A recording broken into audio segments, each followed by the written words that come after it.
where do you draw the line, and how is that? How is it policed? How is policy written to protect people's privacy, protect people's data? And there's the argument of people saying, well, if you've got nothing to hide, then why are you worried? And it's not always the risk potentially isn't that you're doing something illegal. It's that the data is misused in another way. We've heard about societal scoring in other countries, and it's like, how do you give everyone the same ability to live their lives with the same opportunities if you've got access to all of that information all the time with everything that they're doing? The New Zealand Tech Podcast, brought to you by Gorilla Technology, proactive and strategic IT. Hey folks, greetings and welcome along to the New Zealand Tech Podcast. I'm your host Paul Spain, and today we're with Stephen Zinsli of HealthNow. Stephen, welcome along to New Zealand Tech Podcast. Great to have you on the show for the first time. Yeah, thanks, Paul. It's been a long time coming.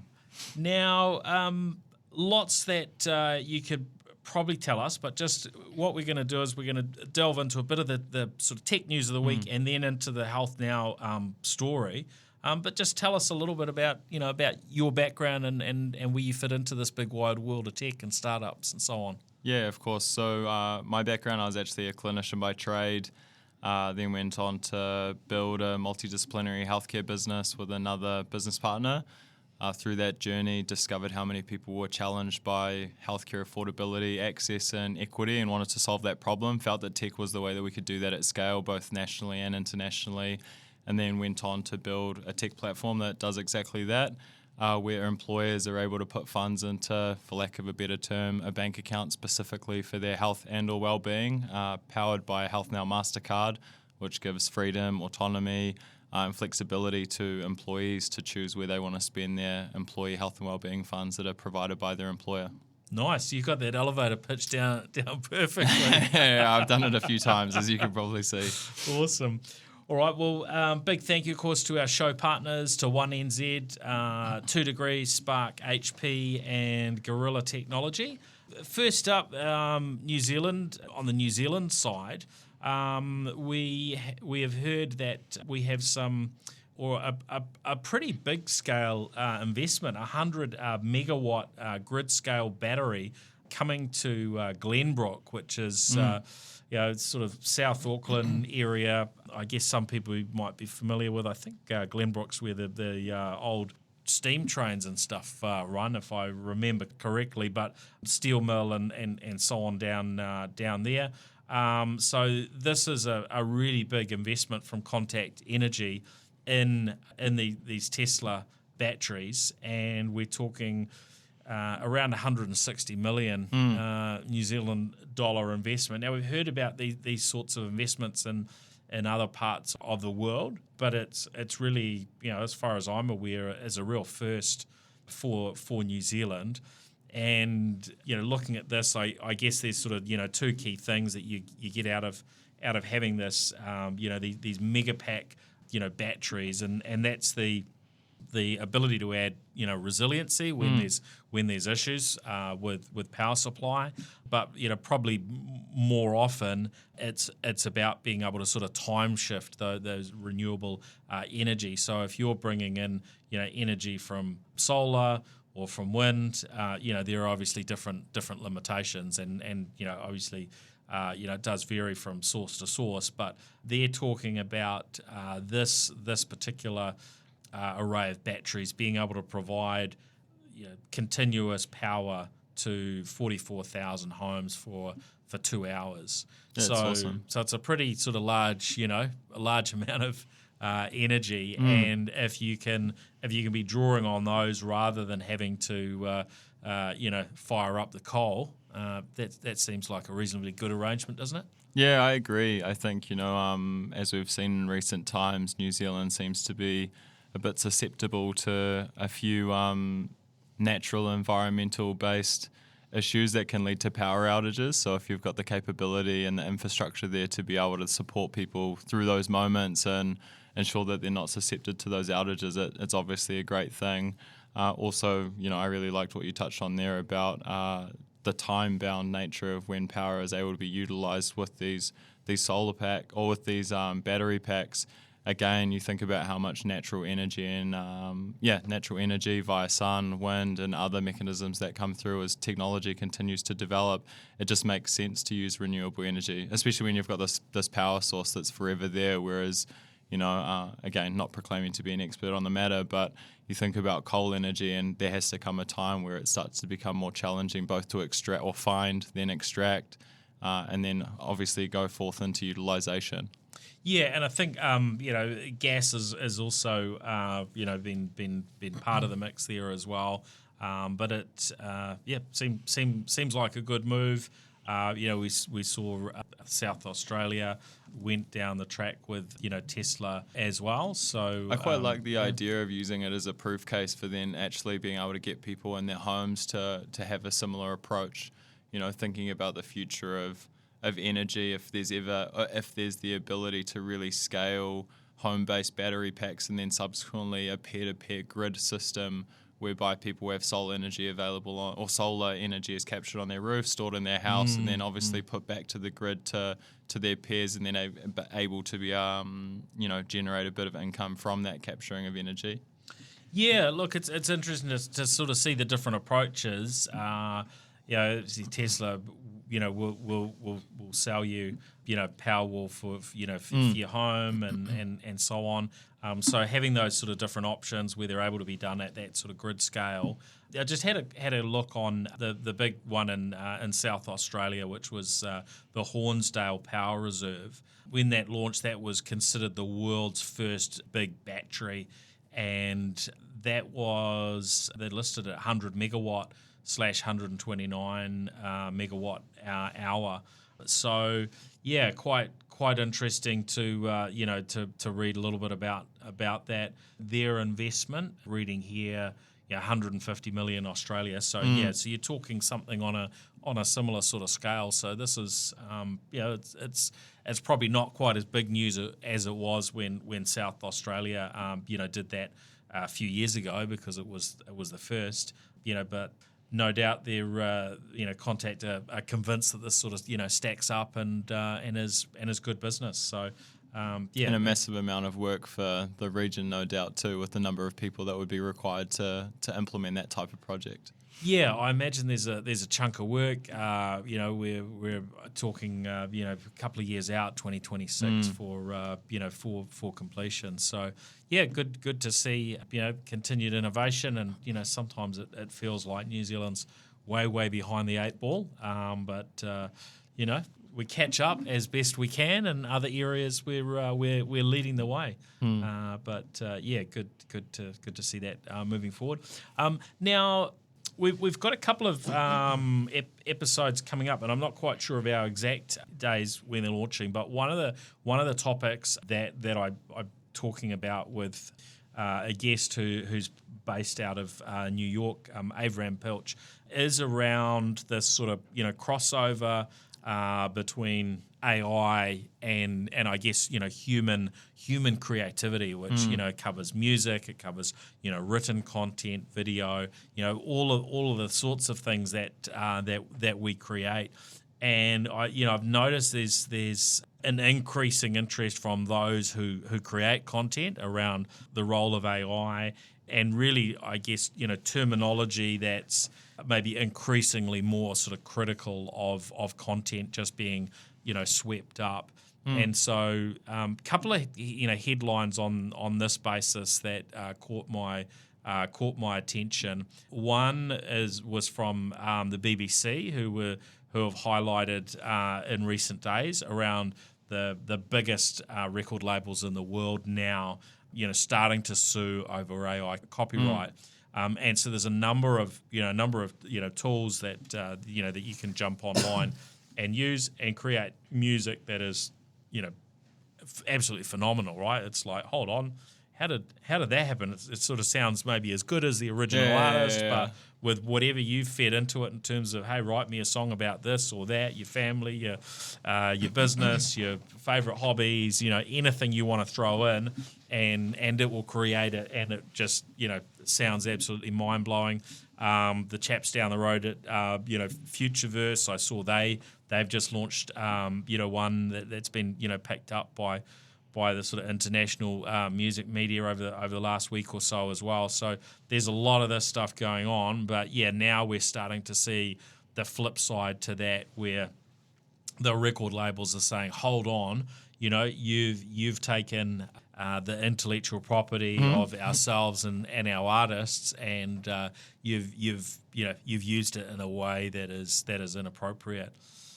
It's not an uncommon theme, though, right? Where different industries are starting to get fearful of the power of generative AI and worried about the future state of their economic opportunity.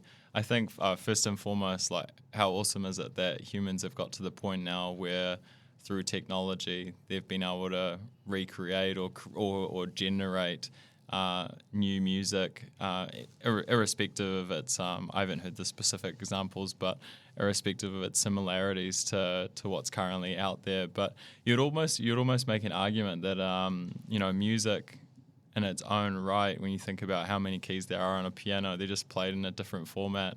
It is always taking inspiration from things that have gone before. It's just that in this instance, we're talking about a computer creating it, or the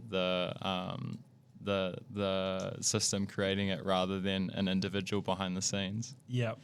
Yeah, look, and this is part of where I've been probably on a bit of a journey in my own thinking in terms of what is and what isn't appropriate, and is it the same when you've got a bot that control everything in the world, and then can emulate it as an individual who can listen to other music and be inspired by it in some way, where that bot can perfectly emulate say a voice, and we saw this with OpenAI, who with their recent release, they had approached Scarlett Johansson, who had been voiced in a movie featuring an AI, right?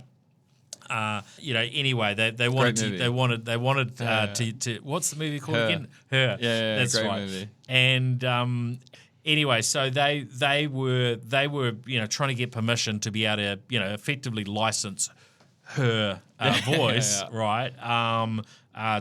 To use, and they weren't granted that approval, but they went ahead anyway with a voice that sounded sort of, similar enough that it was different to a computer, but not different to a human ear. Yeah, that sort of sounded. It did sound very similar. And when they got pulled up on it, publicly a few days later, they quickly changed, and that voice disappeared. So we've got some of these companies, and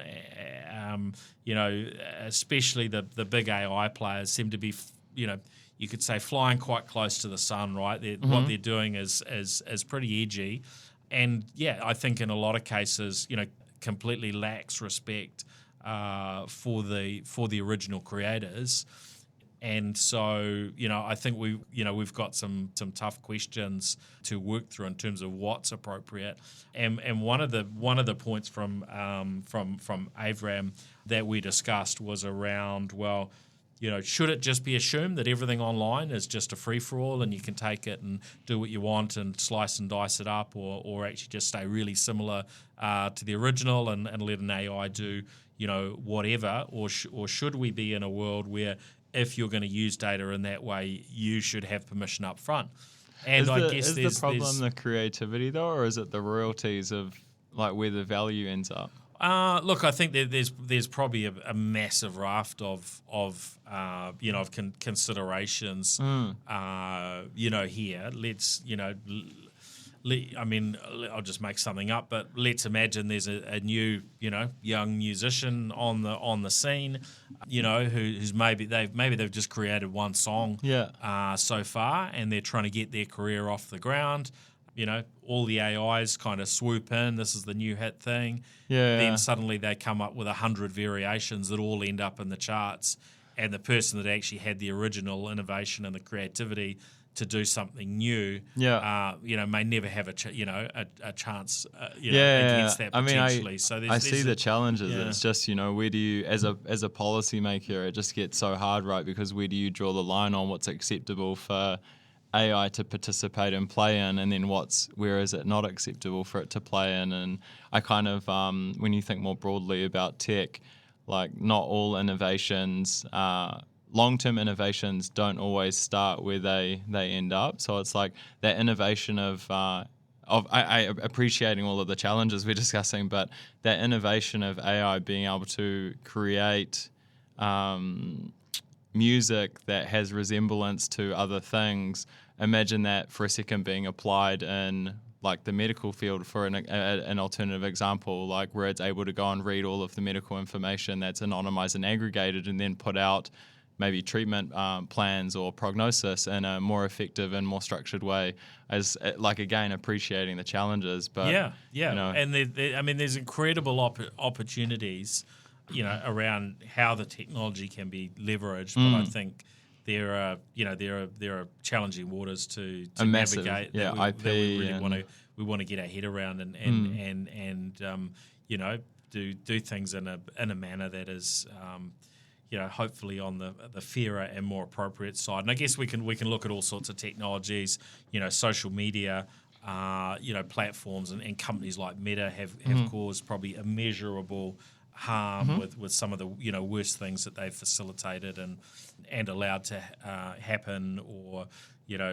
encouraged. And I think with AI we want to be steering in a direction that leads to the best outcomes and minimising those the risk of convenience, those right? worst ones, and not being like I guess OpenAI now, where we sort of laugh a little bit at their name and their original purpose of doing good, where it does seem to be just like how can we make the most billions or trillions of dollars, and that seems to kind of be their focus now. So it's very different from from their original purpose as a non-profit entity going to kind of help the world. So I think there's a lot more to work through and to discover. But I think that there's almost there's a level of admission from the likes of AI when you realise that they're out there licensing content already. So the fact that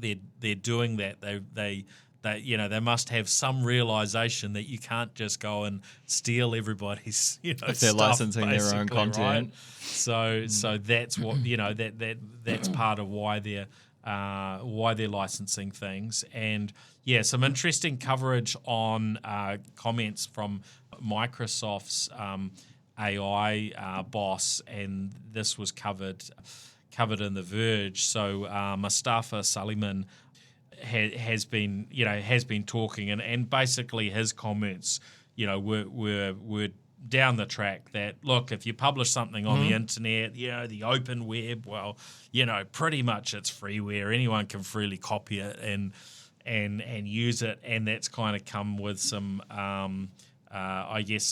some stark responses from creators and publishers and so on. So I think we will have an interesting road ahead as we try and figure out how these things should be balanced.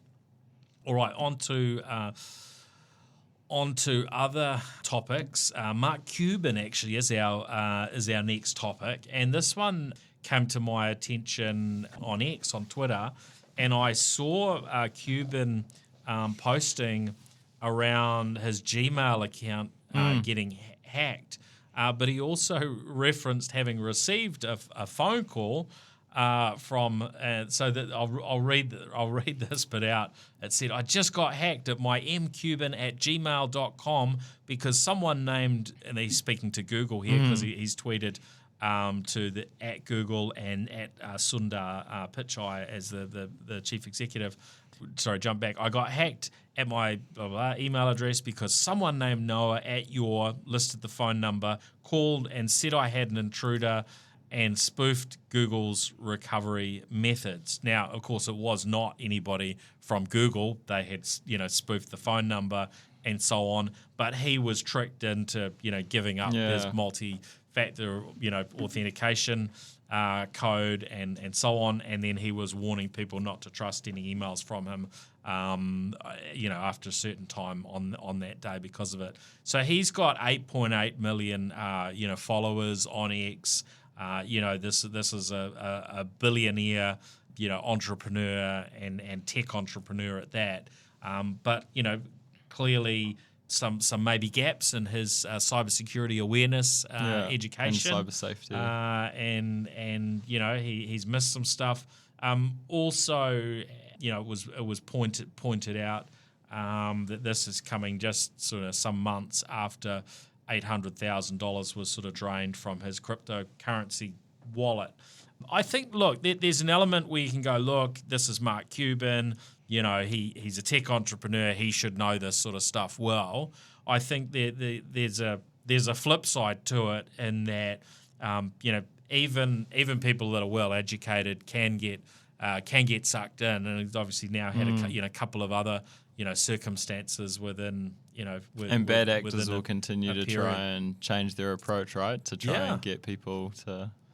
So it's just a good reminder, that we should stay aware. We should keep encouraging, talking to our family members about these sorts of issues that we see out there, and help educate those that we can, and certainly across our organisations. I continue to see a lacking in a culture that really is leaning towards good cybersecurity practices and data privacy sort of practices from the get-go. I had an interesting conversation, and I don't want to say too much to get somebody in hot water, but I caught up with someone who's with a fairly large technology services provider in New Zealand, and they were describing a frustration around a particular thing inside their organisation, and it turned out it was something that should never have been happening if their internal sort of policies and processes around data privacy and cyber security were embedded in their culture. But it was certainly from the outside looked to me like, hold on, there's some real gaps here in this particular use of a very personal technology that was recording confidential business information. So really just there's I think lots of indicators around. Look, it's hard to get these things right. No one's going to get it right. And it's going all to the continue time. happening, right? But we need to keep talking about them. We need to look at what the challenges and the issues are, and really try and avoid these sorts of problems. I do think what's comforting in that specific instance is that there's now some forms of education happening at the grassroots level in schools where younger individuals are being taught about cyber safety, cyber security. So you think about that next generation that's coming through being a lot safer with that protective or that personal information that they need to protect. I think it's hard, even I think about myself coming through like my schooling period. It wasn't until I was in high school that we had personal handheld devices, and the idea of cyber security or cyber safety wasn't even a thing, right? So you've got this whole generation or generations, my generation and generations before me, that are having to get up to speed with all the things that could potentially go wrong. And and look, there's a lot that can go wrong. And what may have happened with Mark Cuban. I don't know what education he has or hasn't had, but it's pretty common, right? Like, I remember. You would also think that he's probably sitting there being like, how's this person got my number? Like, he's probably not the easiest person to get a hold of, right? So he's the first wall's already been crossed. The fact that someone's picking up the phone, calling him by name and saying, hey, it's John Smith here from Google. Someone's trying to hack you. Yeah. But clearly, either just a really, a moment that he'll be really embarrassed about because he knew, or but it's a also scenario good, where right? he just hadn't had that education and didn't understand that you never give out your multi-authentication to anyone, and if anyone calls you, then you say, something down the track of what's your name? I'll call back on your company's listed number, and Totally. And if you're there, then we'll proceed to the next level. But no, I'm not giving you my birth date, my multi-factor authentication code, my mother's maiden name, or anything else you want. Yeah. I think props to him though, right? Like he jumped on X straight away and called it out and acknowledged that there was something that went wrong and spread the message just like you are right now. Yeah, and we just have to keep at it, right? I remember we had a discussion around this topic, one of the TV news shows, and I fired the question back at the host.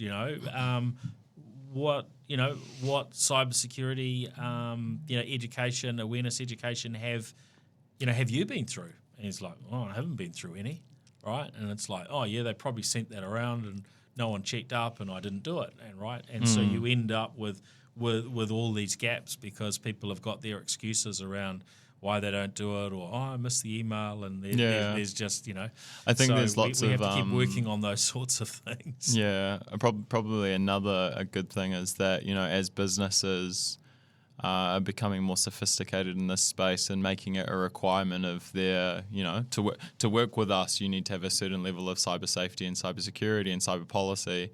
It's probably going to then distill through organizations more effectively. I know from personal experience, right? Like we've had to do penetration tests and a number of different things for different types of customers we work with to ensure that we're meeting our obligations. I think there's some important elements there that should kick off at onboarding, and as soon as someone's coming into an organisation that you set those standards from the get go. Now another item that caught my attention, it hasn't had a huge amount of coverage, which is interesting. It's sort of been going on behind the scenes for a number of years, and this has been a move by the European Union. And one of the places I was reading about this was on Al Jazeera, and their headline was started out with Orwellian: EU's push to mass scan private messages on WhatsApp, Signal, and so on. And so, what is highlighted is that EU member states, they were going to be voting on this controversial, what's called Chat Control 2 proposals to be scanning communications for child sex abuse material. Now, when you think about sort of being able to stop that sort of material, that's a really, really good, it's a really good cause. But then on the flip side, they're talking about basically being able to, scan photos, videos, URLs, and the content of what goes through on messaging platforms. And so you can see where this kind of Orwellian sort of tie up comes in. And I think we have to be sort of really mindful as society. How do we sort of balance these sort of good causes with an appropriate level of data privacy? Now, interestingly, although lots of media were reporting on this vote coming up, very few reported on what happened, which is that the EU Council ended up delaying any voting, and it had obviously got enough attention through different media that mention that basically led them to sort of delay things, but apparently it hasn't been abandoned.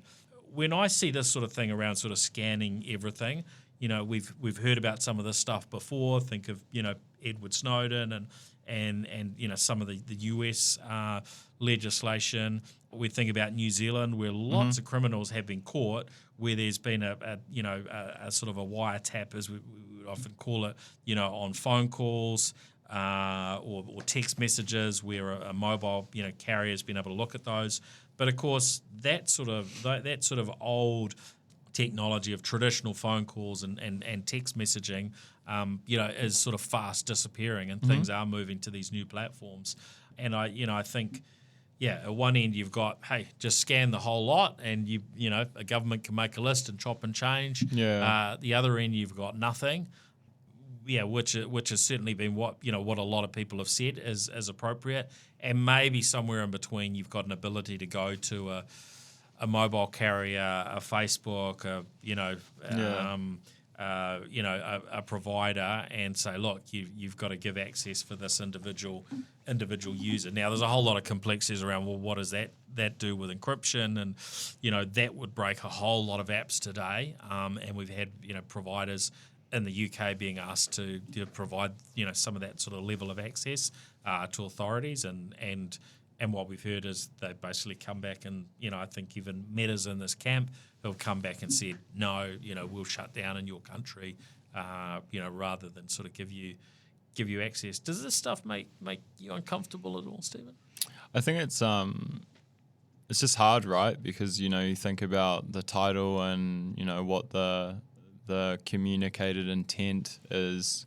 And, of course, everyone wants that behavior to stop. Everyone wants bad actors to be caught and things to be prevented to, reduce the risk of future harm, both to individuals and the greater society. But then to your point, like, where do you draw the line, and how is that? How is it policed? How is policy written to protect people's privacy, protect people's data?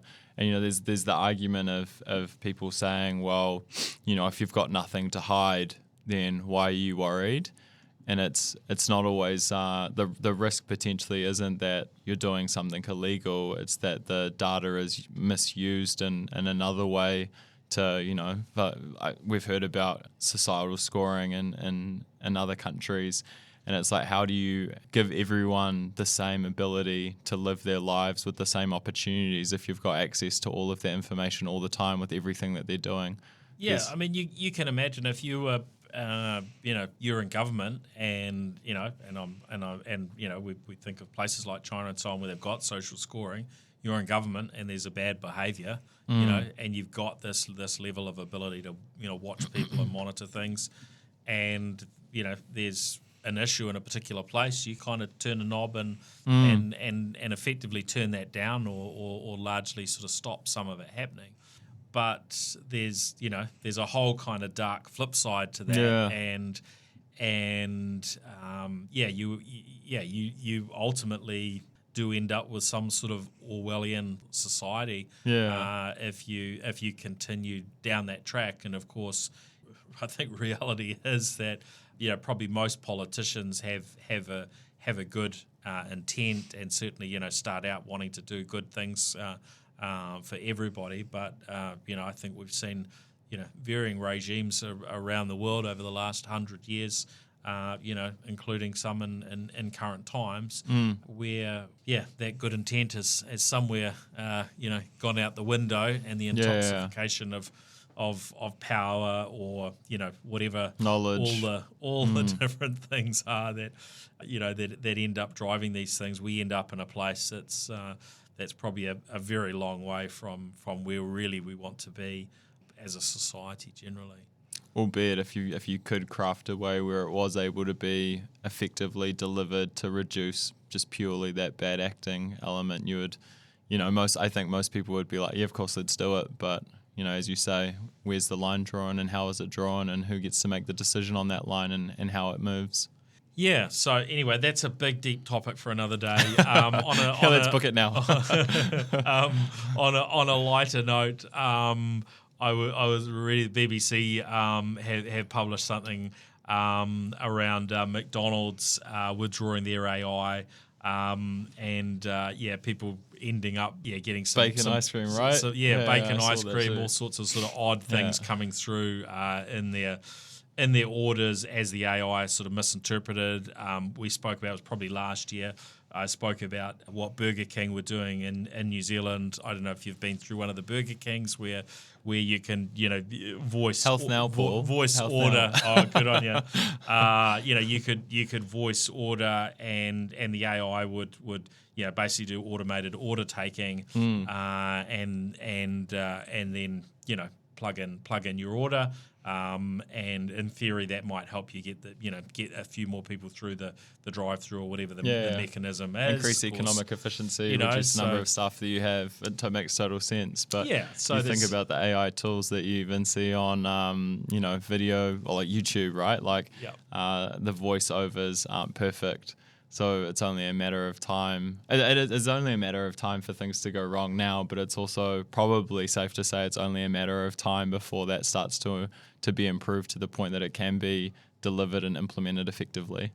Yeah, look, I think there's been that sort of move to jump on board with AI and we can do this thing. Yeah, and we've certainly. I think that it's just one of those examples where that kind of interest in sort of acting like a tech startup, and McDonald's isn't, but acting like a tech startup and sort of turning on new technologies without really sort of fully testing them and putting them through their paces to an appropriate level, is interesting to see. And there's a degree to which, look, I applaud that sort of thing that the technology is getting tested and is getting pushed, but we do need to recognise where those limits are and make decisions accordingly. And so I guess that's where McDonald's are. At the moment through I think this was tied in with the partnership with IBM. So it'll be curious to see how this stuff kind of plays out in the future. And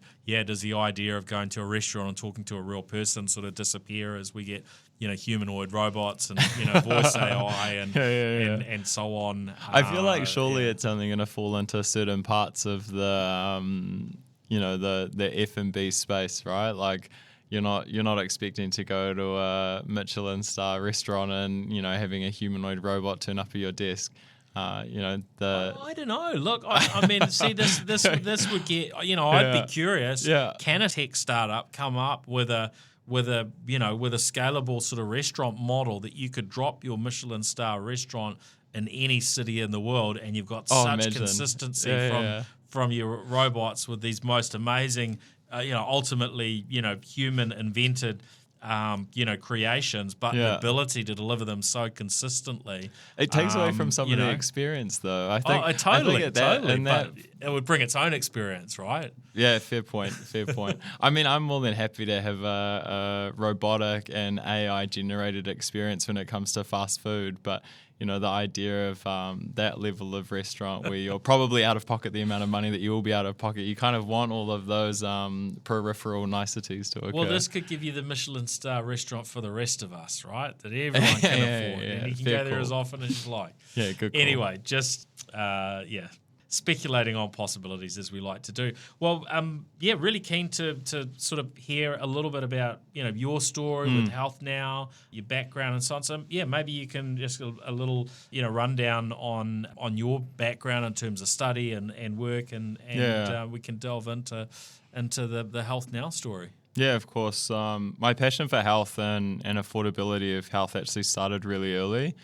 So I grew up in a lower socioeconomic household.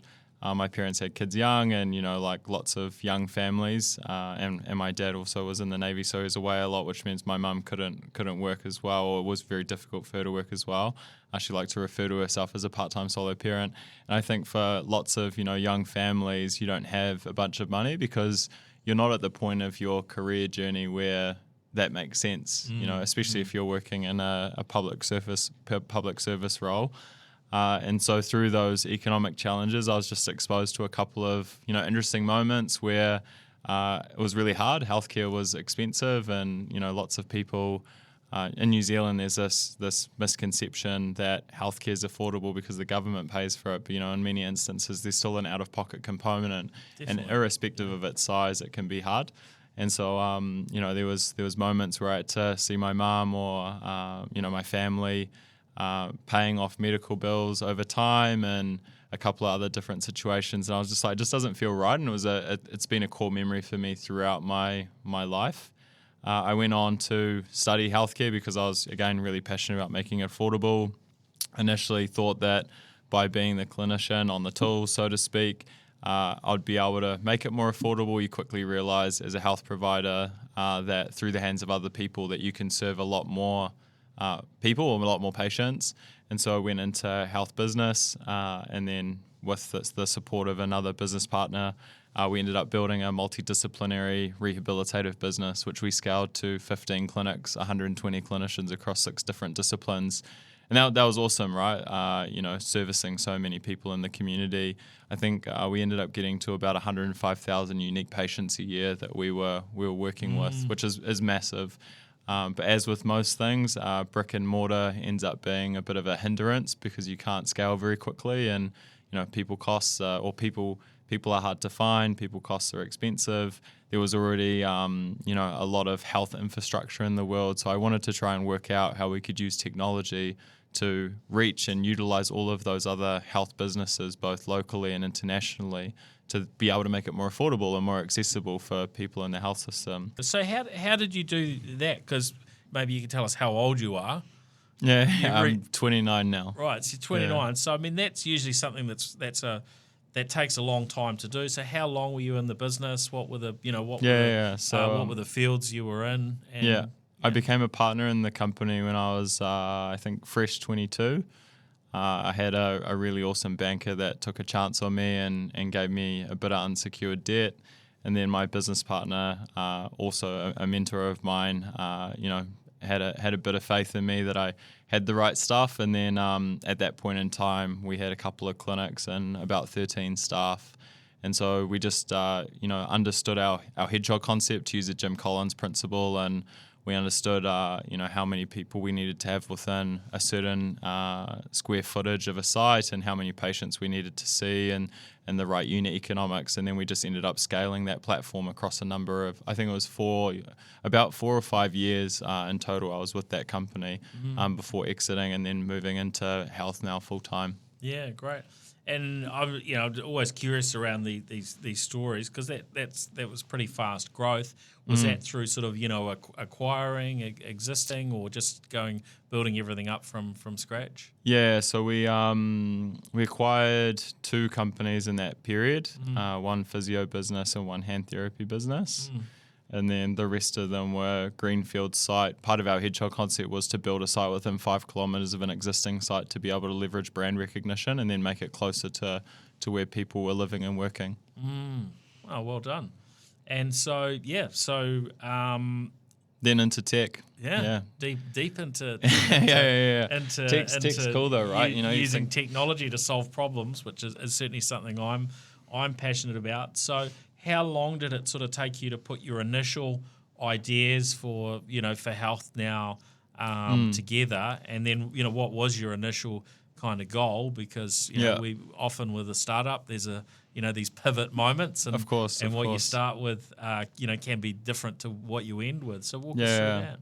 So when I was in the healthcare business, I was seeing what Uber had managed to achieve with respect to taxis. You think Uber is the largest taxi company, quote unquote, yet don't own a single vehicle and don't employ a single taxi driver. So how could we apply that principle to the healthcare system where there was already existing infrastructure? And then initially noting that I wanted to do a bunch of different things that was going to bring healthcare back into the palm of people's hands. But the first thing, first cab off the rank, to keep the same analogy, was a health-specific buy now, pay later platform, having seen what Afterpay had been able to achieve within the retail sector, and acknowledging that, if you could make healthcare more affordable, allow people to spread the cost of that healthcare purchase over a number of weeks, it'd be easier for them to access. And healthcare is not an instant gratification purchase, right? No, it's a matter of need. Yeah, so if you can bring that matter of need into an affordable or someone's affordability, they're able to go and get the thing they need. Early access to healthcare leads to better long-term health outcomes. Everybody's winning.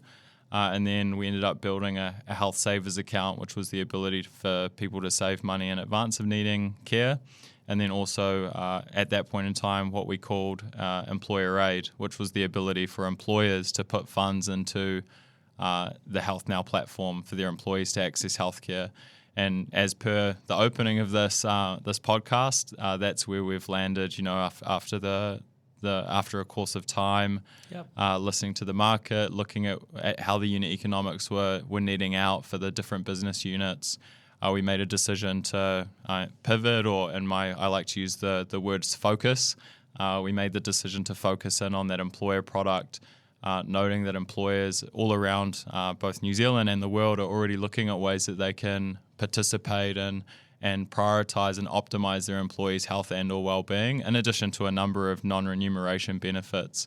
And we felt that with our employer aid platform, now what we just call HealthNow, we would be able to technologically supercharge that delivery mechanism, put empowerment into the hands of end users by the HealthNow MasterCard, and then improve people's ability to have flexibility, autonomy, because people want flexibility and autonomy, but also remove a lot of the logistical challenges that employers were experiencing in delivering these great benefit plans.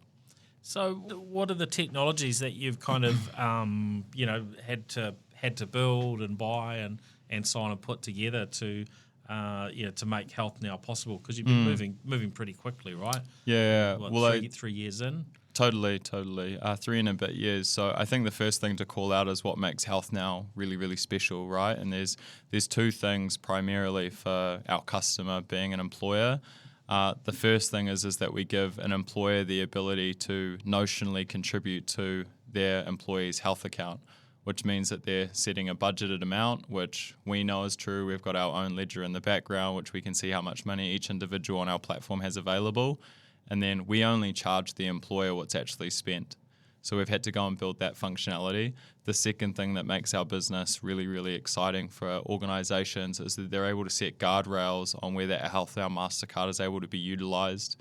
And so what that means is that an employer can say, hey, we want this money, $400, $500, to be able to be spent at doctors, dentists, physios, gym memberships, maybe even broader to athletic shoe stores, sports retail, or even broader again to other things that are within what the employer is willing to accept as health and or well-being. And then we'll ensure that that HealthNow MasterCard works at every single one of those suppliers within the categories that an employer has approved, but none of the suppliers that are not within the approved sectors or prevents it working from the sectors that are barred. Yeah, and that's possible because these days, and I'm not sure how long that's been the case, but every merchant has to be in a particular category, don't they? Yeah, correct. And so you've got merchant category codes, but what you end up finding after you build this system is that not all merchants are correctly categorized. Okay. Which when you think about, I probably shouldn't say this, but when you think about acquiring banks are the ones that are providing those merchant category codes, and the fact that it's a responsibility that they hold to the schemes to make sure that those category codes are broadly accurately applied. But then you find out that some of the largest healthcare providers or even not healthcare providers, just broad wellbeing providers that have hundreds of locations across ANZ incorrectly categorized. And then you have to start quickly working out how to make your technology both acknowledge and read other transactional identifying information, but then also make decisioning off that information. So we're really proud because we've started to build our own understanding of merchants, and we've started to build our own whitelist and blacklist capability to then be able to have comfortability to say our acceptance is beyond that of just the merchant category system. Yep. And do you limit it to New Zealand? Our platform? Yeah. Your transactions. Do you limit it to the country that someone's from? Because you're in New Zealand and Australia at the moment, right? No. So, with card issuing, you can only issue cards to people that are within the country as per the requirements. But we're more than comfortable if their employer is comfortable for transactions to happen internationally while their employees abroad for the card to work abroad. Up to them. Totally. Yeah. Technically speaking, a card that's issued in New Zealand would work across, if there was no parameters set around where it can be spent, would work at everywhere that accepts MasterCard. Yeah. It's just that we're controlling where it will and won't work. Yeah, and I guess that's part of what the technology has kind of opened up over the last over the last decade or so, as there seem to be a lot more, things that can be controlled technologically, right? Yeah, totally. So that you can, and we see that coming through even in some of the bank apps where you can put a pause on a credit card that's been mislaid. Or, correct. You can indicate, well, actually, yes, I am going to be in tier 1 for the next 2 weeks, and let me spend my money. Yeah. And it's good. It's customer centric, and it allows you to solve problems in innovative and creative ways. And for us, like we've been able to solve problems with respect to economic efficiency. Companies are no longer spending a fixed cost with variable utilization, and that was a massive pain point for them. You think around why are employee benefits cut by these big businesses, and it's because when times get tough, they don't have the visibility to actually understand how much of the money that's going to that space is actually being utilized effectively. Whereas with our platform, they know they're not spending it unless they've got value.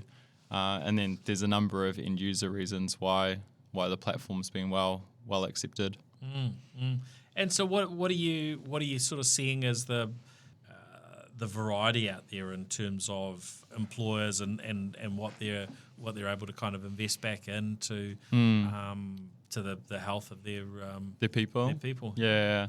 I think the first interesting thing to call out is, and I've been pushing this for a long time, but it's nice to start seeing that companies are coming to us saying the same thing, is that employers in many instances are the primary beneficiaries of their employees' healthcare and or well-being.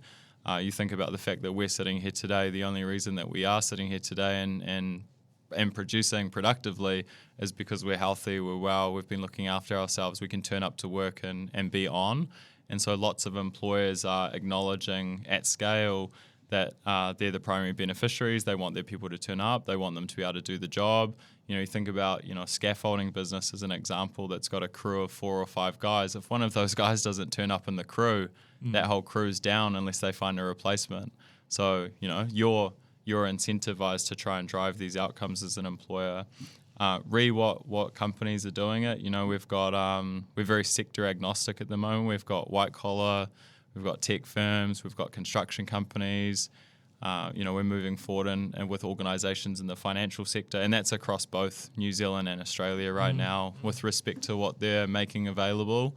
I think it comes down to an organisation's people strategy and their own personal or their own organisational core values, where you start to see companies that are, if I use some of our construction companies as an example, they're very focused on reducing work-related accidents and or injuries and reducing lost time to injury. They want their people back at work. They want them at work healthy. Whereas I think about some of the more, traditionally speaking, white-collar organisations, they're much more focused on attraction, recruitment and retention. So they're looking at non-economic based benefits that are different to that of their peers to then be able to, have as a guiding light to their core values that sit on the wall that say, we care about your health and well-being and we're showing you in a tangible way with this HealthNow product. Yep. I guess the idea in the healthcare world has been slowly but surely to a degree, moving from being sort of, reactive to health issues to trying to be more proactive. And so I guess that that's one of the opportunities when the money can be spent in all sorts of different ways, be it gym memberships and other bits and pieces. But there's also sort of moves afoot within, I guess, the health insurance world to be involved at that more sort of proactive end versus reactive. How do you see sort of the way that the industry will sort of move and evolve over the years ahead? Because obviously a lot of employers over a long period have invested through sort of health insurance. That's their way. Or Totally. Gym memberships and sort of specific things. But yours is you could call it somewhat an insurance sort of style product, but it's not. Not directly in that category, right? Yeah, I look at our business when I think about it applied into the health and well-being part of an organisation's health and well-being, occupational health and safety or benefit strategy. I think about it as the fence at the top of the cliff. Insurance by nature is designed to measure risk, and it's really important. Insurance is important when those big events happen. You want to make sure that you've got the funds there or the support there to be able to access the care that you need when you need it. I think it's traditionally speaking quite hard for the insurance model to work in the day-to-day healthcare element because, again, it's not a matter of if, it's when. So you're not applying the same actuarial lens. It's probably, and I don't know how they do it, but I imagine just from an economic perspective, they probably look at the utilization rates across the pool at which they're insuring with a day-to-day product, and then thus that's where it becomes a bit of a dollar swapping exercise. But I think, insurance is important. I think that the perfect well-being or occupational health and safety strategy, which is looking after your employee outside of the workplace, would probably incorporate HealthNow for that fence at the top of the cliff, and then your insurance product for if, God forbid, you went through the fence and you needed the ambulance at the bottom of the cliff. But I do agree that people are becoming more proactive. They're recognizing the importance of their own health and well-being.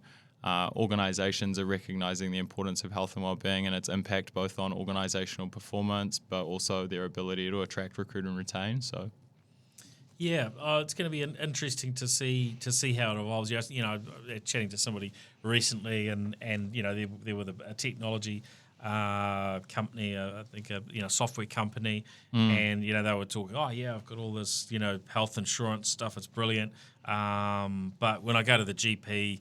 It's always such a hassle. Collect the receipt, jump through all these hoops to claim it. So and we would love to work with health insurance one day. I think about so there's some interesting probably crossovers. I mean, totally. in their case, sort of delved and had a little bit of a look, and it's like, well, actually, in a lot of cases, a lot of general practitioners, if you tell them your health insurance and so on, there may well be an option where. If nothing else, they can at least submit the claim, automatically. So you're not actually having to, jump through the hoops. And I remember, finding the same out with my GP was like, oh, you don't need to jump through these hoops. And if you do want to, then it's a pretty direct claiming, a reasonably easy kind of, app to be able to do that through. Yeah. But often it's I not, think the hard part it's not encouraged and promoted, right? Because it's hard for the practice. It's going to have a negative impact, probably, hassle for the practice. For the health insurer, the more they promote that, the more they're actually spending. Right? I do think that health insurance by nature are designed. They want the outcomes that they're designed to deliver, just like we do. But I think you've touched on the point probably that's harder for the traditional model. Which is that you've got to have a person behind the desk on the other side of the medical practice or on the other side of wherever you're purchasing from that needs to understand how to use the system, and hence why HealthNow went down the line of building that MasterCard payment technology, because by having the MasterCard function, we're accepted everywhere MasterCard's accepted. We don't need to have anyone on the other side of the desk be trained in our platform. And I think just to call it out as well, right, like. Yes, right now we work directly with organizations, and in some instances that might mean that we're competing for business against an insurance company. But HealthNow by technology is just a horizontal payment infrastructure that connects people that want to participate in purchasing with the movement of money. So there's lots of different instances. We're actually talking to insurers right now. We're talking to iwi groups. We're talking to a number of different organizations that aren't employers to help them look at different ways to be able to facilitate the movement of funds from whoever the organization is to whoever the beneficiary of those funds are. So where to from here? What's next? Yeah. So global domination? No, not domination. I think it's adoption is the word I prefer to use. As you probably know, we've just come off the back of quite a good raise. Where we raised 3.4 million NZD to bolster our efforts both locally and internationally, and improve and deepen our product's functionality. Yeah, congratulations! Thank you. Very encouraging, and such a hard in the market. Current climate. Yeah. We're very pleased. I think it's they always say that luck is the intersection of hard work and opportunity. I think that's what we've been able to see in this instance. It's definitely our focus is on the ANZ market. Our focus is on connecting with large businesses, with diverse distributed teams that are starting to recognise the importance of looking after their people in a tangible way. And we want to be able to go and make an impact on as many people as humanly possible.